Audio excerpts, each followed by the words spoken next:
यो बच्चा एक दिन अगाडि मरेको छ बच्चा एक दिन अगाडि मरेको छ ग्यारेन्टी लिन्छौ ग्यारेन्टी लिन्छौँ ल कति खर्च गर्नुपर्छ ग्यारेन्टी लिएर ल हामी टेस्ट गर्छौँ ल के गर्न के खोजेको हो हैन रेडी छौँ एक दिन अघि मरेको भन्नुहुन्छ ल रेडी एक दिन अगाडि मरेको बच्चा ल एक दिन अघि मरेको होइन छ भने के गर्ने ल भन्नु हामी रेडी छौँ जति पैसा खर्च गर्नु पनि गर्छौँ ल हैन मान्छु तपाईले भन्नुभयो एक दिन अगाडि मरेको हैन अनि कोही छ भन्नुभयो हामी रेडी छौँ जति पैसा खर्च गर्नु रेडी छौँ तर यो बच्चा एक दिन मरेको होइन छ भने के गर्ने ल ल तिमीले गएर जाँच गराऊ गुगलमा गएर जाँच गर्नेको कुरा हैन यदि होइन छ भने के गर्ने यहाँ झगडा गर्न आको नै होला झगडा गरेको नि यदि होइन छ भने के गर्ने ल भन्नु त तिम्रो बा त त्यही छ नि बा छैन म त छोरी हो नि म पनि मेरो अधिकार छैन भन्न त पायो नि हैन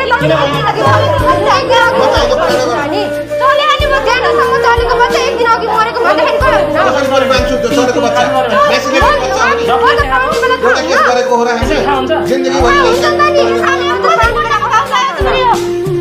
आफ्नो पेटमा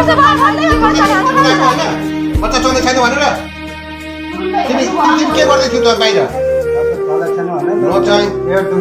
कस्तो नचाहिने र उता नभन्नु के यता सोध्नु यो चल्ने मात्र पेटमा भएको बच्चा भएको मान्छेलाई सोध्नु नि तिमी त्यहाँ बाहिर थियौ कि थिएनौ बाहिर थियौ कि थिएनौ तिमी तिमीलाई बाहिरबाट